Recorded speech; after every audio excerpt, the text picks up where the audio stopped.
Revista Jurídica Nacional Prescriptia y su Consejo Editorial invitan al Magno Congreso en las materias de amparo, penal y civil, en homenaje póstumo al doctor Ignacio Burgoa Orihuela, con motivo de su 15º aniversario luctuoso, del 7 al 11 de diciembre de este 2020. Lunes 7.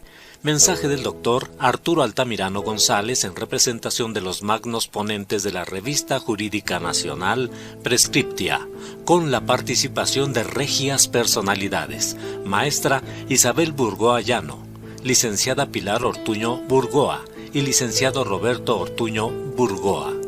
Magna ponencia: la fundamentación filosófica del juicio de amparo, por el doctor Ignacio Burgoa Llano, en homenaje póstumo a su padre.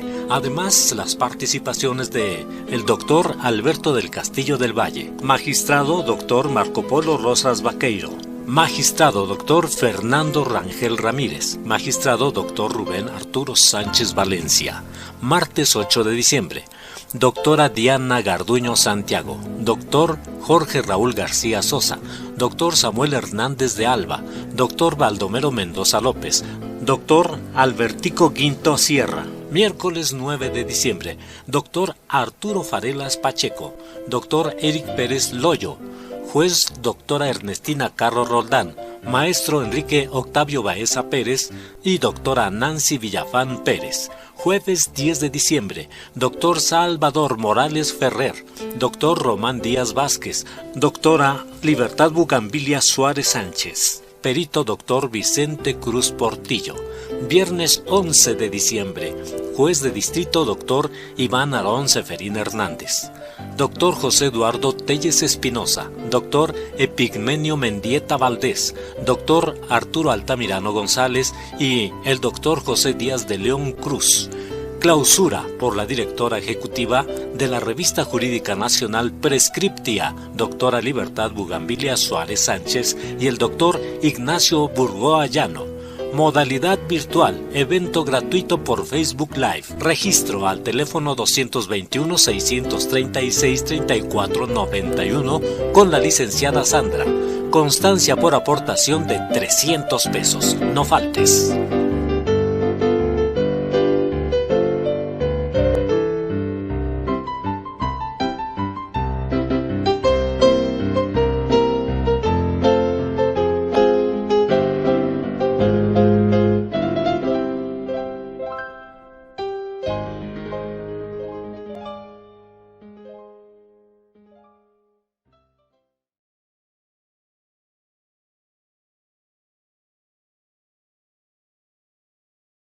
Es precisamente mi oportunidad de estar ante ustedes a través de estos mágicos medios de comunicación electrónica e informática.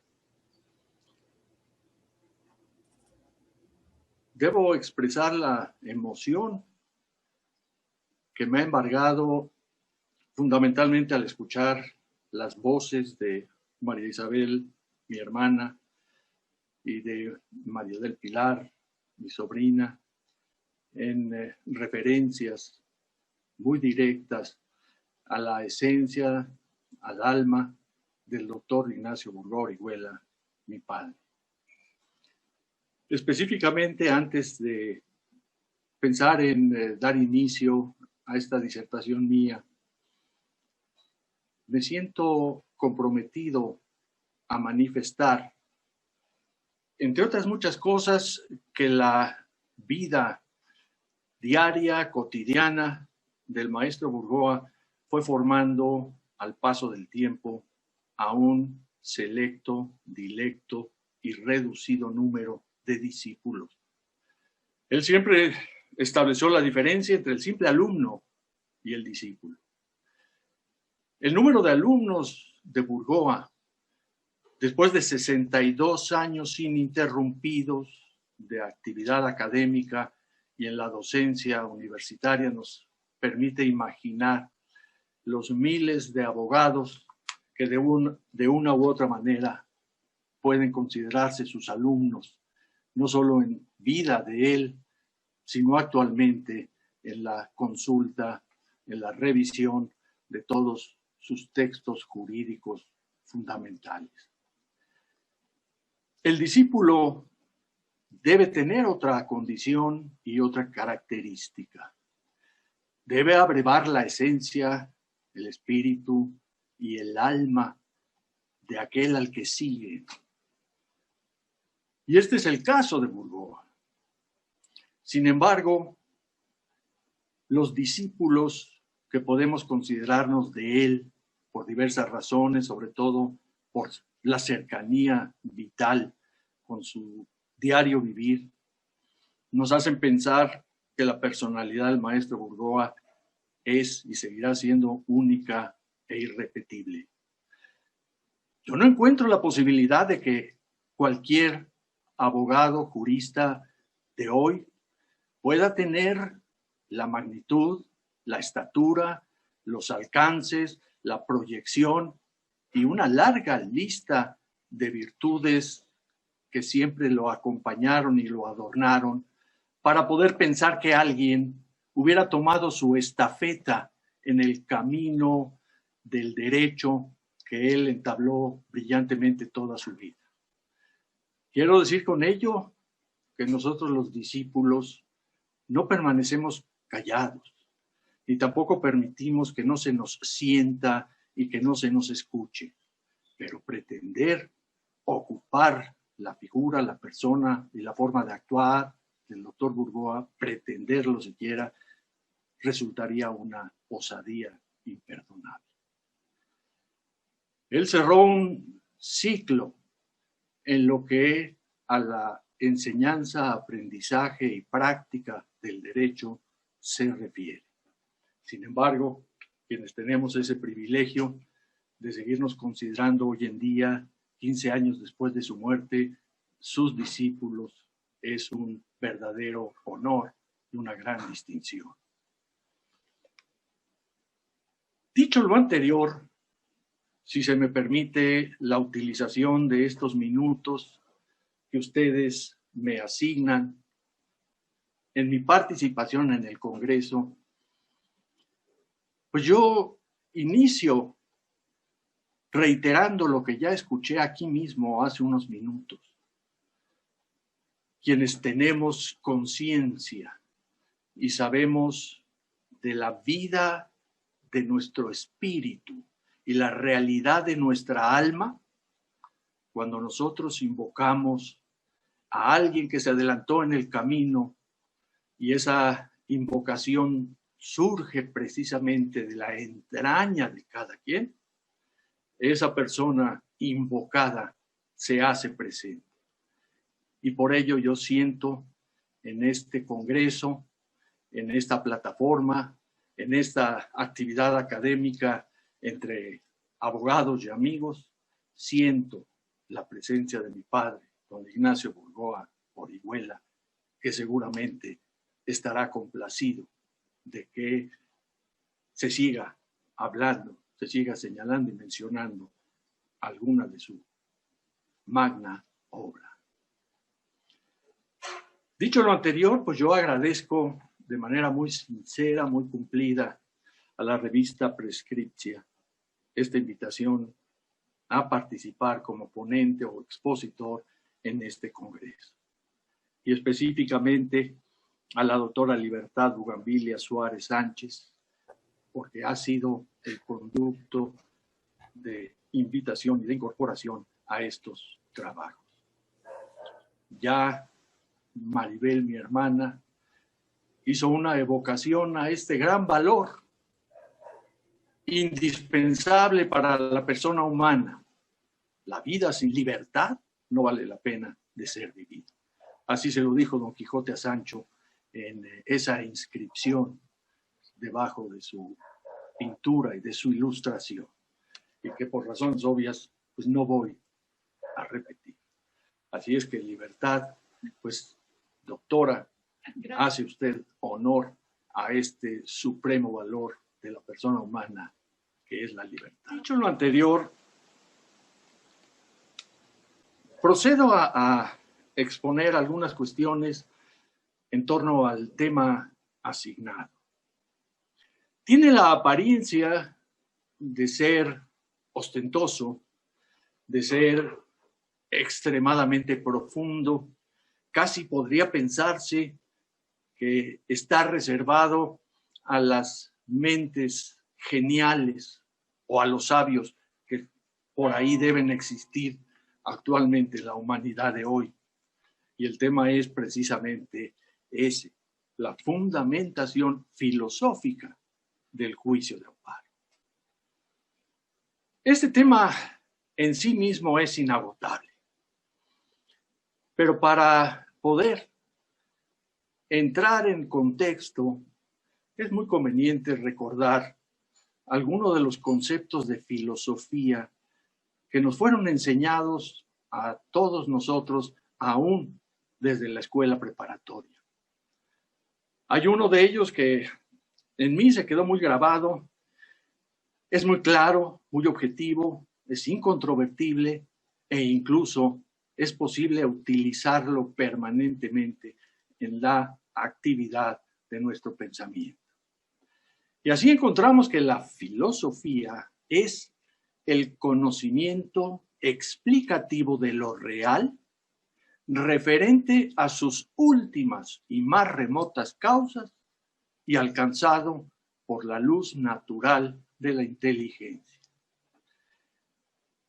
Parafraseando este concepto tradicional de filosofía, yo podría decir que en nuestro pensamiento humano, muchas veces utilizamos la filosofía o nuestro pensamiento sobre determinado tema o determinado aspecto, determinado objetivo, es un pensamiento filosófico, porque estamos enfocados hacia algo real, sea esto material o inmaterial, tangible o intangible, pero baste con que sea algo real para que nosotros podamos analizar y entrar en sus últimas y más remotas causas.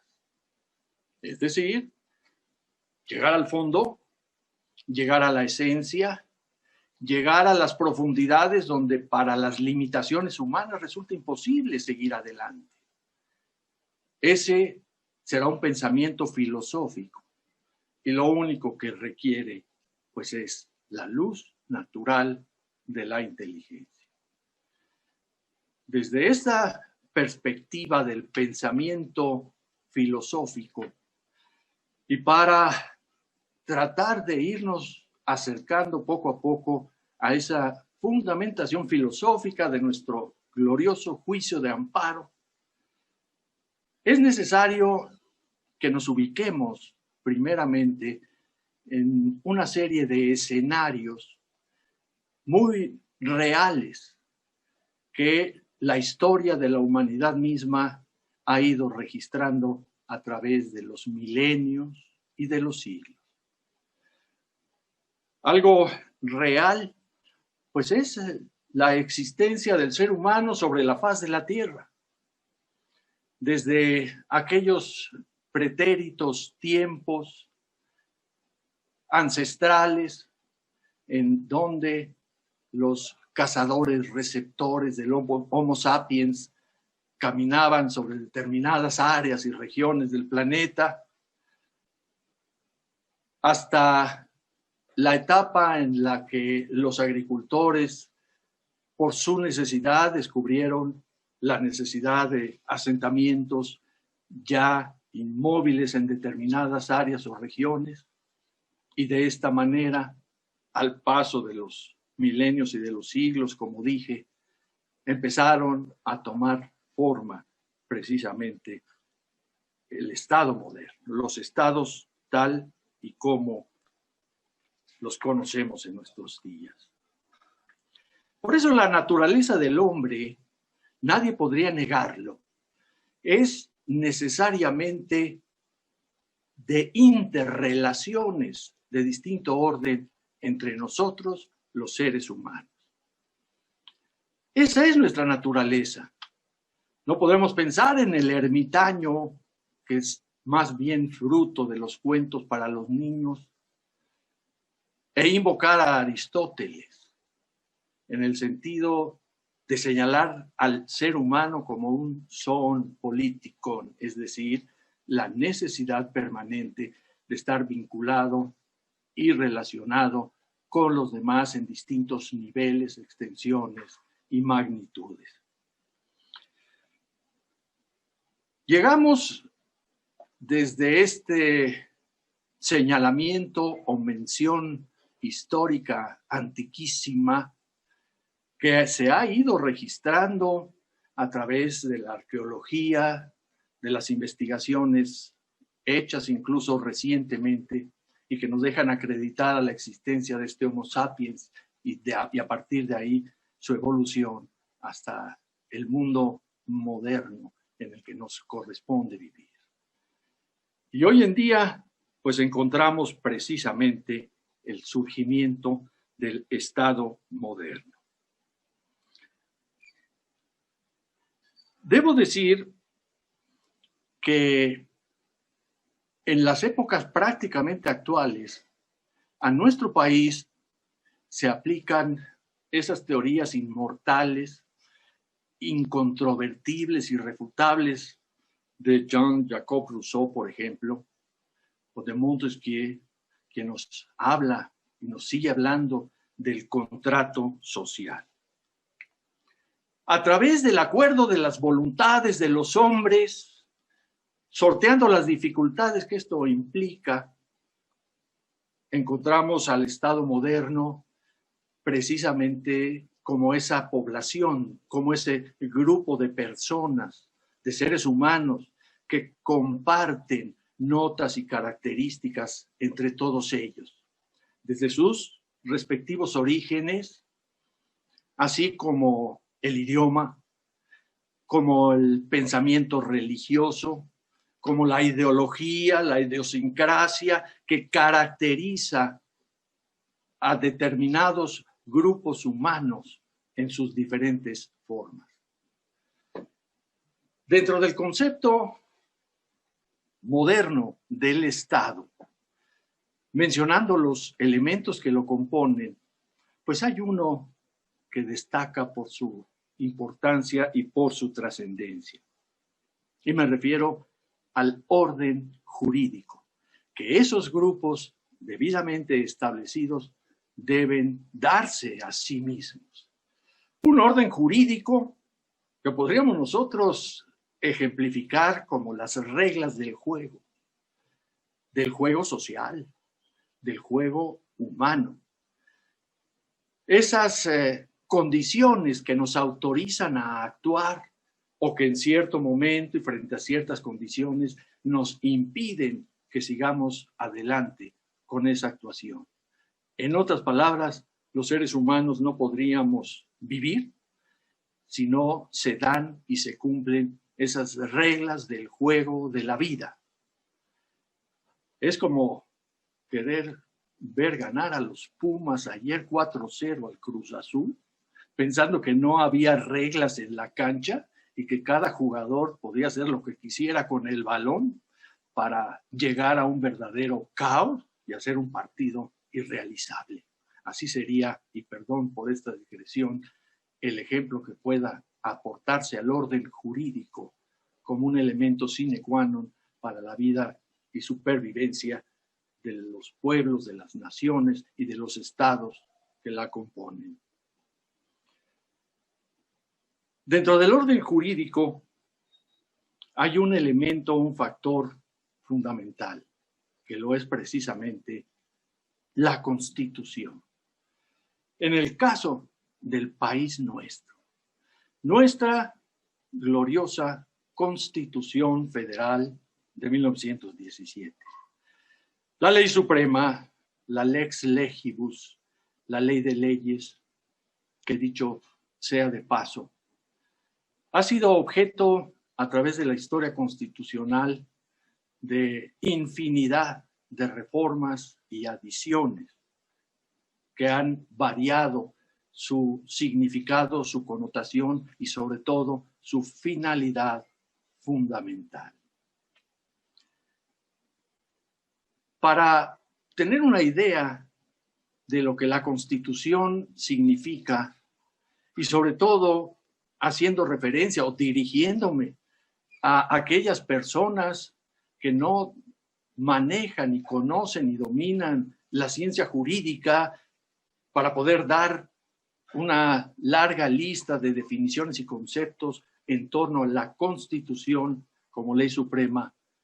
Yo evoco un concepto que en lo personal me ilustra, me genera un sentimiento muy real de patriotismo, de esencia, de estructura, de consolidación, de vida y proyección del Estado mexicano hacia su futuro a corto y a mediano plazo, la Constitución. La define Fernando Lassalle, recuérdenlo ustedes, también desde un punto de vista jusfilosófico, como el ser, el modo de ser y el querer ser de un pueblo. Estos elementos nos obligan a meditar y a reflexionar sobre la importancia que para México de 2021 tiene la mencionada Constitución del 17. Podemos ver en ella al ser de México, lo que México es, lo que México quiere ser, lo que México debe ser en el cumplimiento de los objetivos fundamentales. Son temas de reflexión filosófica realmente inagotables, pero es, desde mi particular punto de vista, una expresión muy elocuente de lo que debemos entender por la Constitución, por nuestra Constitución. Más allá de su preceptiva, más allá del número de artículos que la conforman, sino en su alma, en su esencia, en una especie de luz que nos permite seguir adelante en el devenir histórico de nuestro país desde muy diferentes puntos de vista. En mi opinión, desgraciadamente nuestra Constitución del 17, históricamente, ha sido blanco de innumerables reformas. Superan ya 500 reformas y 500 adiciones.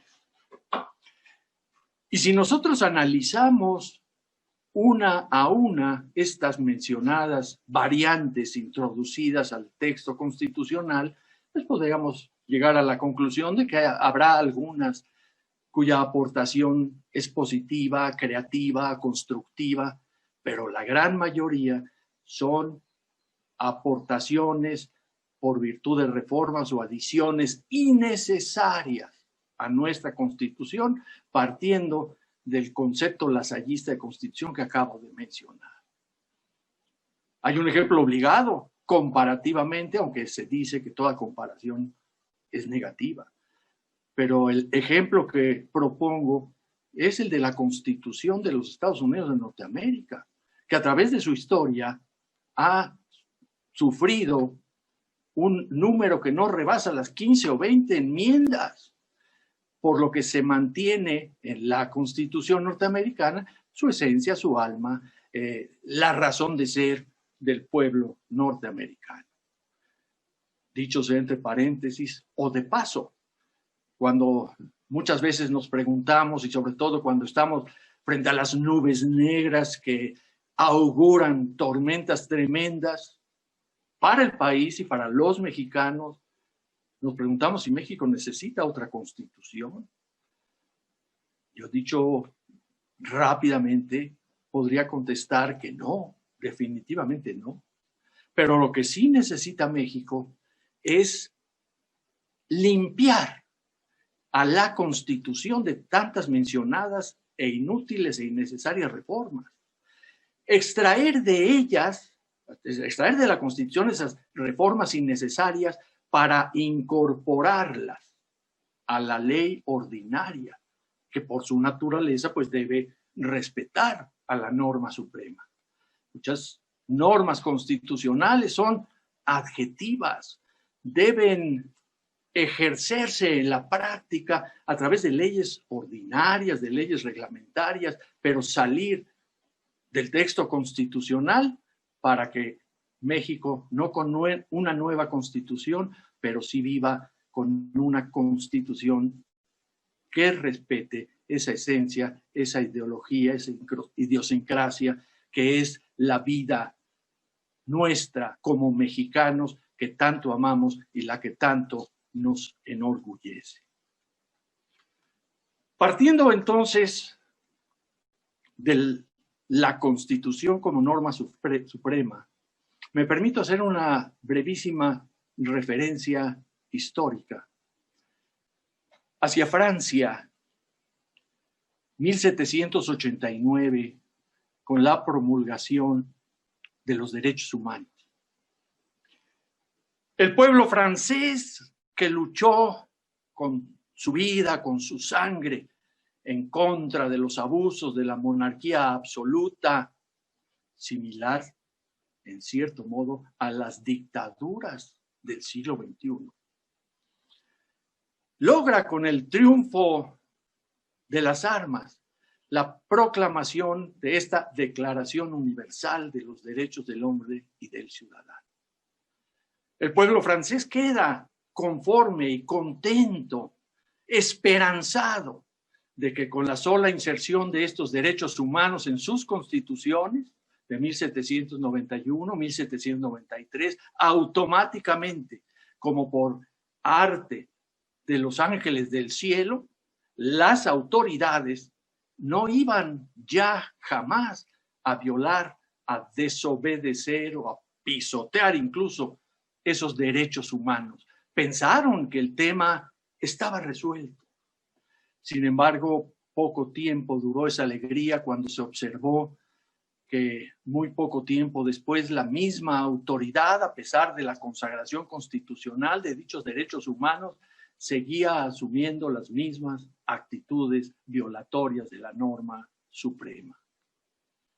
Y es así como bajo el pensamiento de Sieyès, como todos sabemos, surge desde aquel entonces en Francia el sistema político de control constitucional, que es sin duda uno de los diversos antecedentes que históricamente han conformado al juicio de amparo mexicano del que hoy podemos gozar y disfrutar.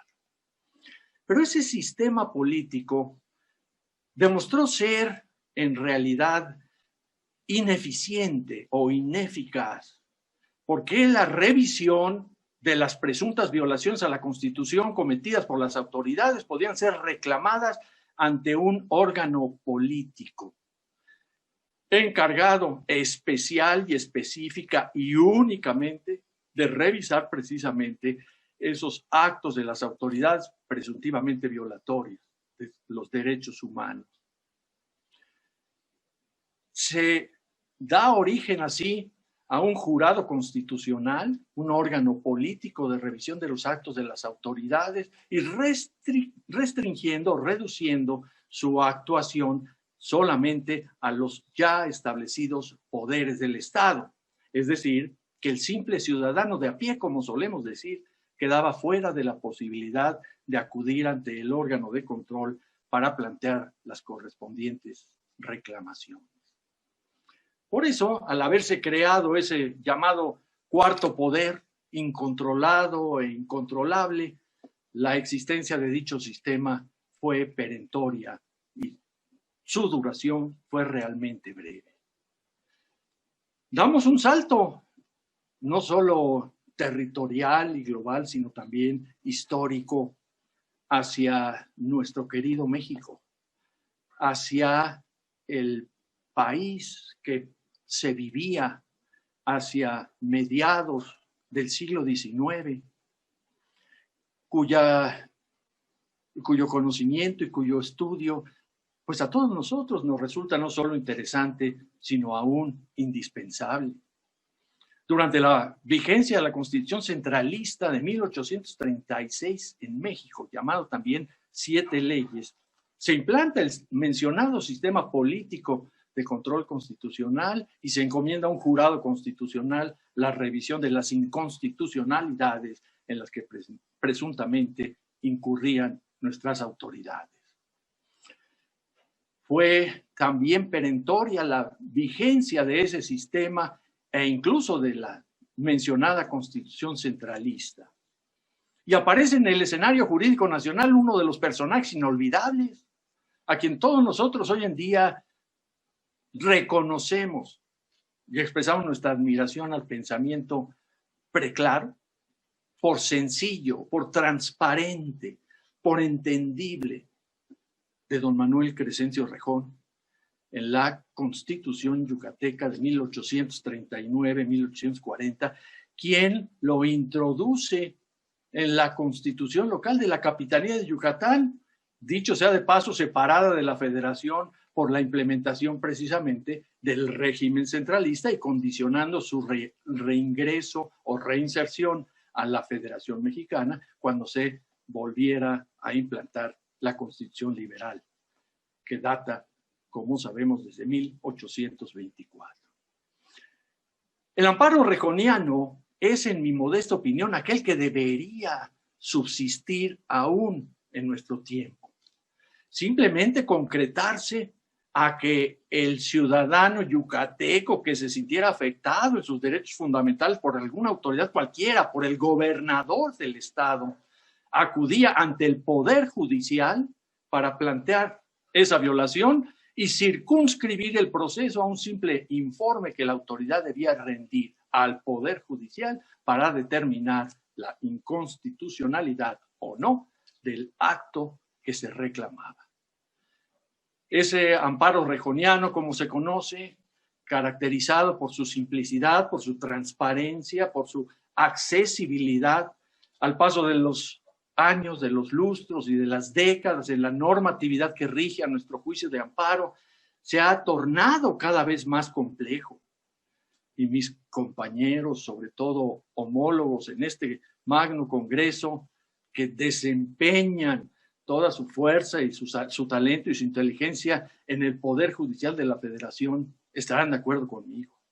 El conocimiento y el manejo de las normas que rigen a nuestro juicio de amparo cada vez se ha tornado más difícil, más técnico y de acceso también difícil, y que resta o disminuye la seguridad que todos los ciudadanos mexicanos debemos reconocerle. Don Ignacio L. Vallarta procede muy poco tiempo después a federalizar el juicio de amparo, es decir, que quedó ya incluido en la normatividad de la Constitución Federal, y se atribuye también el carácter de salvador del juicio de amparo a don León Guzmán, quien hizo un fraude constitucional porque como integrante del Congreso Constituyente se aprobó en el Pleno de dicho Congreso que la resolución de los juicios de amparo quedarían sujetas a un jurado popular, lo cual a él, ya en el silencio de su gabinete, de su estudio, pensó que no iba a funcionar, que no daría resultado. Por eso, por sí y ante sí, de motu propio y asumiendo el riesgo que eso implicaba, con su pluma tachó el acuerdo aprobado y le devolvió al juicio de amparo el carácter de sistema jurídico de control constitucional encomendado o depositado precisamente al Poder Judicial.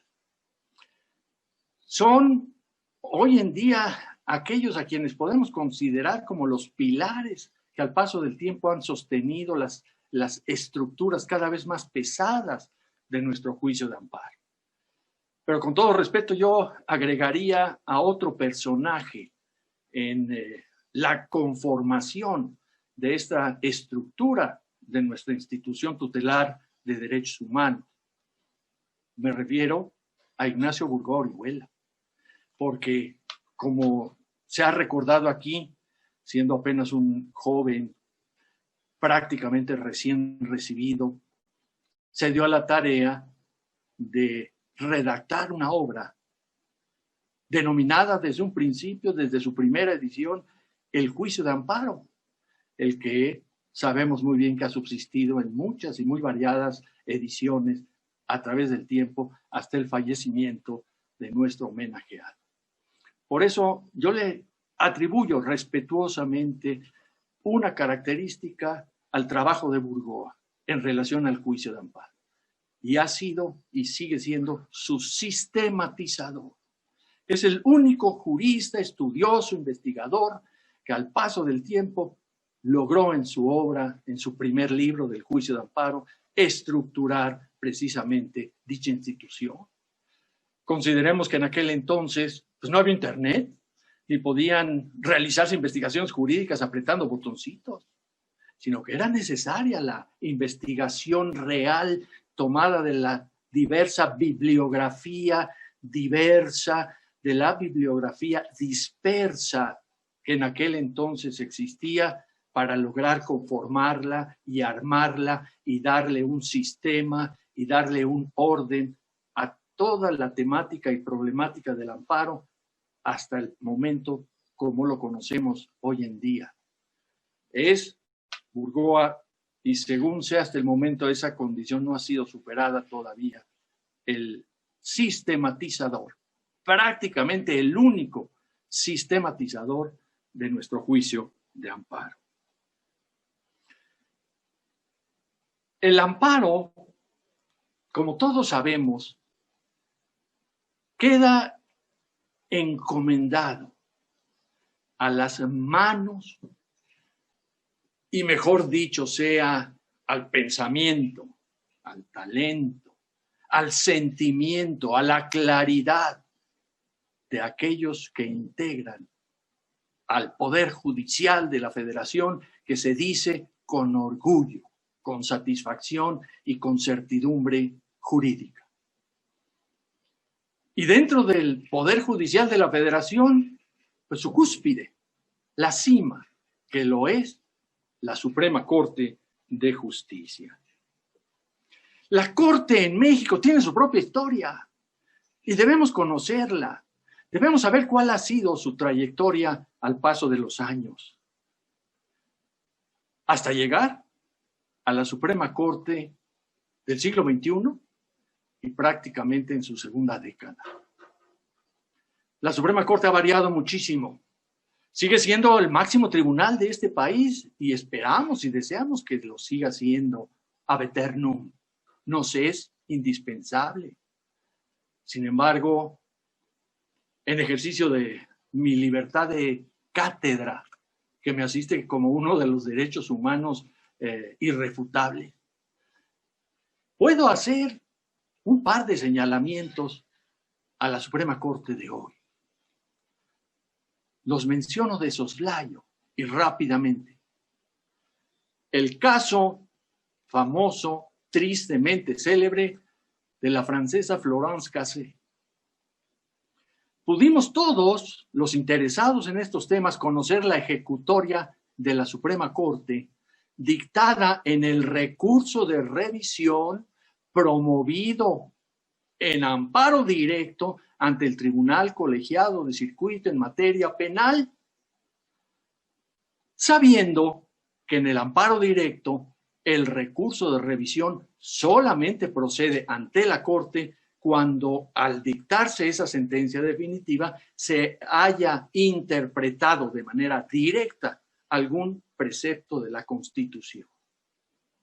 Florence Cassé fue juzgada en diferentes etapas y diferentes instancias, desde la iniciación de su proceso penal ante el juez de distrito de la materia, como la apelación que se promovió ante el entonces Tribunal Unitario de Circuito en materia penal, y en cada una de estas instancias del juicio penal federal quedó demostrado, acreditado, valoradas las pruebas, que todas ellas desembocaron en considerar que esta mujer era penalmente responsable, entre otros, del delito de secuestro, dicho en sentencia de amparo directo por un colegiado de circuito.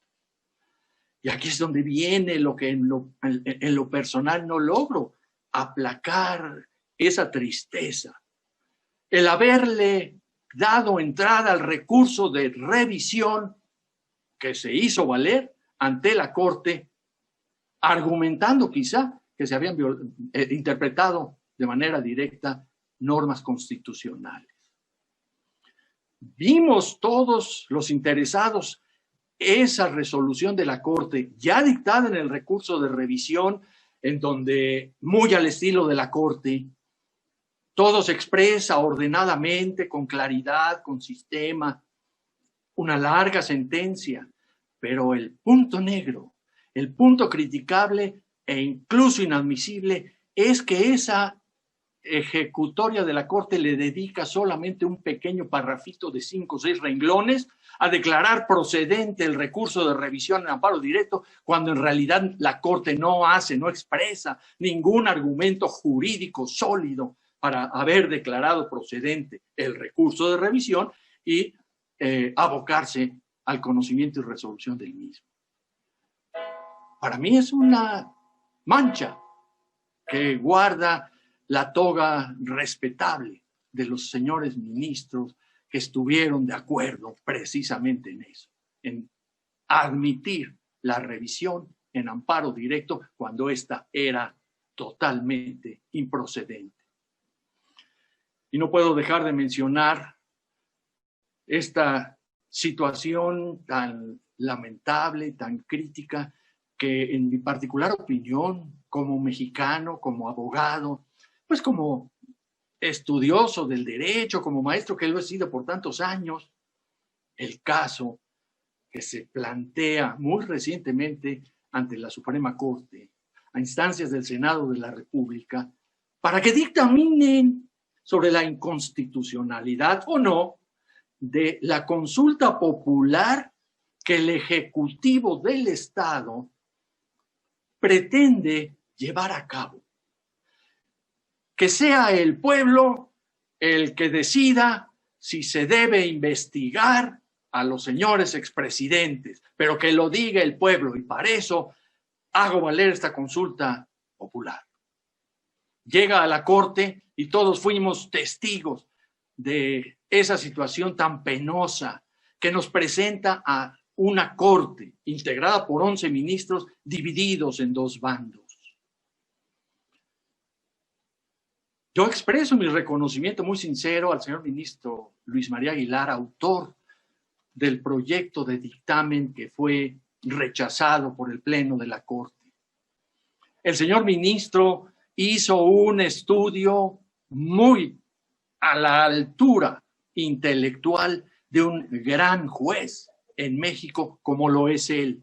Le dedicó más de 30 fojas a analizar la situación pormenorizadamente, vinculando a los derechos humanos, a los tratados internacionales, a una serie de factores que desembocaron todos ellos en determinar la inconstitucionalidad de esa consulta popular que, como sabemos, como fue dicho, pues fue echada abajo, no aceptada por una mayoría de 6 contra 5.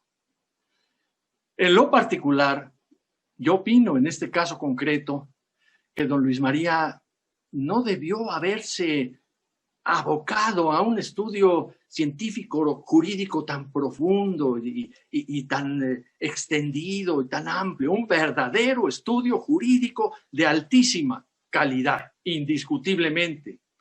Lo que yo considero no es más que eso, una opinión personal. Su dictamen pudo haberse plasmado en 2 o 3 cuartillas diciendo exclusivamente que la consulta popular, en los términos de la pregunta formulada, era y sigue siendo en sí mismo inconstitucional sin mayores profundidades ni averiguaciones. La persecución de los delitos, lo dice la Constitución claramente, corresponde al Ministerio Público. ¿Cómo puede preguntarse al pueblo si están de acuerdo en que el Ministerio Público cumpla con su finalidad constitucional? Esto se convirtió en una verdadera aberración que deja en un estado de incertidumbre, de duda y puedo agregar hasta de tristeza en relación a la Suprema Corte de Justicia que hoy rige los destinos de nuestro país. En la Corte depositamos nuestra esperanza de que México retome su rumbo. en la Constitución, en la Suprema Corte, confiamos en que cumpla con sus cometidos prístinos, inobjetables, respetar y defender a la Constitución y al espíritu plasmado en ella. En la Suprema Corte confiamos en que México retome la creación de sus instituciones que poco a poco históricamente ha ido formando, en la construcción misma de nuestro país desde el punto de vista jurídico normativo, que sea la Suprema Corte de hoy la que nos devuelva a los mexicanos la confianza y la esperanza de que todo volverá a su cauce original del crecimiento nacional, con todos los impulsos, con todas las inercias que durante regímenes o sexenios anteriores, por más corruptos y deshonestos que fueran, se han venido construyendo y fabricando. ¿Por qué hago estas afirmaciones? Pues porque México vive hoy dos pandemias diferentes, la global del coronavirus y una especie de pandemia que se ha venido generando durante los 2 años en los que el Ejecutivo Federal ha estado actuando o dejando de actuar.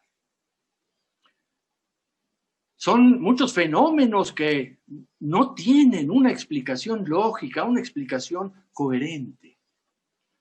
Yo me atrevo a decir y establecer esta pueril pero respetuosa comparación en que este hombre entra a México, asume el poder que corresponde constitucionalmente al presidente de la República. Aquí está la comparación. Se convierte en un chivo que dejan entrar a una cristalería. Y lo único que hace es destruir con sus cuernos y con sus empujones todo lo que tradicionalmente se ha construido en México. Romper por romper, destruir por destruir. Y todo ello ad libitum, todo ello sin ninguna restricción, sino atendiendo a una sola voluntad unilateral que nos lleva a un grave riesgo de que en este país se cambie su sistema y su forma de vida que nuestros padres, nuestros abuelos, al paso del tiempo, han ido construyendo. Tomar decisiones de destrucción, como pueden ser, todas esas decisiones tomadas y que por supuesto no voy a mencionar porque todos lo sabemos, gracias al gran sistema de publicidad del que disponemos hoy en día. Pero usando al azar un ejemplo, extinción de los fideicomisos, sin tomar en cuenta que un fideicomiso es un contrato, es decir, un acuerdo de voluntades en donde tienen que ser las partes, la fiduciaria, el fideicomitente, el fideicomisario, etcétera, los que en su caso y en su momento decidan su liquidación y no una voluntad presidencial. Actuar sin competencia, sin tener facultades para ello. De esta manera, mi comparación también infantil, y pido perdón por ello, es como decir, mire usted, señor presidente, aquí le regalo este perro, este can tan bonito.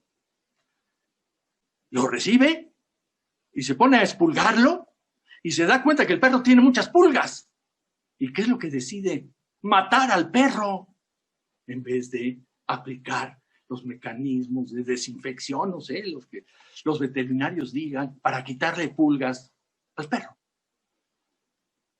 Si sabemos que en este país la corrupción ha sido el principal de los cánceres que no nos ha permitido crecer como país, que la corrupción está invívida e infiltrada en todos los sectores de la sociedad, no solo en el propio gobierno. Y que en base a una promesa de combatir y acabar con la corrupción, nos damos cuenta que en vez de ello se crea una nueva mafia del poder. Esa es una realidad que vivimos hoy en día.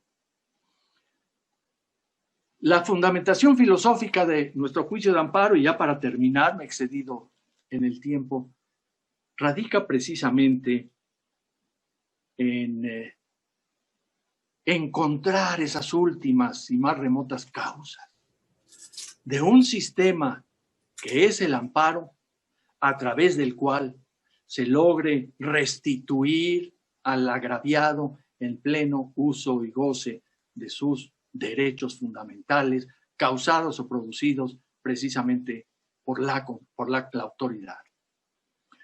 Vivir en paz, poder realizar nuestros objetivos personales, buscar cada uno de nosotros subjetivamente el concepto de felicidad que nos pertenece y que nadie puede arrebatarnos, qué hacer o dejar de hacer para crecer, para acercarnos precisamente a ese bienestar en el ámbito personal, familiar, social, en el ámbito de comunidad nacional. Solamente podemos lograrlo pues, a través de la práctica del juicio de amparo, que depositamos en su análisis y resolución, porque la Constitución lo manda a los tribunales de la Federación y específicamente a la Suprema Corte. Confiamos en ella. Perder la fe y la confianza en la Corte es darnos por vencidos y entregar el botín del pueblo de México a esos grupos cuyos objetivos son grises y nebulosos y nos siembran inquietud y miedo en vez de alentarnos a seguir adelante y a seguir creciendo. Desde este foro, de este congreso, yo insto respetuosamente a la Corte para que se manifieste ante el pueblo, que no desde luego viole la secrecía judicial ni nos diga el sentido de las resoluciones que van a dictarse en cada uno de los amparos o de las controversias constitucionales o acciones de inconstitucionalidad. Eso no debe ser, pero que establezca la Corte cuál es su posición como defensora de la Constitución respecto a la crisis política, social y económica que este país está viviendo hoy en día. El conocimiento del juicio de amparo como algo real, referido a sus últimas causas, porque no hay otras más que la defensa de la Constitución y de las órbitas jurídicas fundamentales de los individuos que conformamos nuestra sociedad. La luz natural de la inteligencia así nos lo exige. No podemos pensar de otra manera ni tratar de importar de otros regímenes jurídicos, de otras naciones o de países que se consideren del primer mundo, instituciones o formas que para ellos seguramente dé resultado, pero que no es aplicable a la idiosincrasia y a la vida y al sentir del pueblo de México. Somos esclavos del dios Cronos y mi tiempo de 40 minutos, perdón por ello, ha sido un poco rebasado. Yo concluyo diciendo lo siguiente. El maestro Burgoa, don Ignacio Burgoa Orihuela, no concretó o circunscribió su actividad profesional tan prolífera en muchos aspectos a su estudio de gabinete o a la función universitaria académica ejemplar que él nos da a todos los universitarios de hoy en día. En alguna etapa de su vida, Burgoa se convirtió en un verdadero líder jurídico, que ejerció dicho liderazgo ante miles de abogados mexicanos en todas las latitudes cuando en su momento ocupó la presidencia de la Federación Nacional de Colegios de Abogados. Surgió una voz, la voz del jurismo nacional, que se escuchaba en todos los ámbitos y que las autoridades respetaban y tomaban en cuenta, porque estaba diciéndose o externándose esa situación de todos los abogados de México a través de su líder, Burgoa Orihuela. Desgraciadamente, dicha federación empezó a tener tropiezos, divisiones, se convirtió en otros grupos de abogados, vino una especie de rebatinga entre aquellos que se sienten líderes para terminar extinta. Esta federación ya no existe. Existió, vivió y fue profundamente activa bajo la vida y actividad de don Ignacio Burgoa, líder nacional de los abogados. Y otro ejemplo, el Instituto Mexicano del Amparo, que él creó, que él formó, que le dio a través de sus estatutos finalidades superiores, desde el punto de vista jusfilosófico, en defensa de la Constitución y en defensa del juicio de amparo. Operó eficientemente en vida de su fundador y presidente, don Ignacio Burgoa. A su fallecimiento hicimos todavía algún intento de mantenerlo vivo y actuante, pero llegó el momento en el que, por razones de distinto orden que desde luego no voy a mencionar, dicho instituto está extinto, ha muerto, permanece como membrete nada más para enriquecer el currículum vitae de alguien, pero ya no existe, ya no sirve. Murió Burgoa y murió con él el Instituto Mexicano del Amparo. Mucho podría decirse, mucho tiempo podría emplearse, y este congreso es ejemplo de la expresión de muchos juristas expertos en las materias de amparo, de civil, de penal, que a todos nosotros nos van a enriquecer. A todos en México, abogados o no. Espero y deseo desde el fondo de mi corazón que esta responsabilidad que me honra y que ustedes, señores organizadores, se sirvieron depositar en mi persona, haya sido cumplida. Con esto termino y les doy a ustedes las gracias. Muchísimas gracias. Usted es correspondido. Tenga la seguridad de que es correspondido. Aplauden los virtualmente presentes. Una verdadera clase de la libertad de expresión basada en el derecho, el conocimiento fundamental de todo ser humano para poder hacer una realización humana de una práctica legal de la libertad. Habló usted con toda la libertad del mundo y con toda la sinceridad, con todo el fundamento. Y esto se le toma muy en cuenta. Y desde luego también estamos recibiendo por aquí felicitaciones para usted, de Claudia Lilian Zavala, de Oscar David Hernández, de licenciada Andrea Coronel, doctora Dorami Martínez, Gabriela Hernández Sánchez. Por aquí alguien nos dice: no soy abogado, pero reconozco la capacidad y calidad del mensaje tan profundo y el espíritu del señor Ignacio Burgoa Orihuela. ¿Qué te parece, Libertad? Muchas gracias. Doctor Ignacio Burgoa Orihuela Llano, estamos muy felices de haberlo escuchado. Realmente nos invita usted a seguir en el estudio constante de nuestro homenajeado, doctor Ignacio Burgoa Orihuela. Estamos muy entusiasmados en poder realizar este congreso que tiene verdaderamente trascendencia nacional.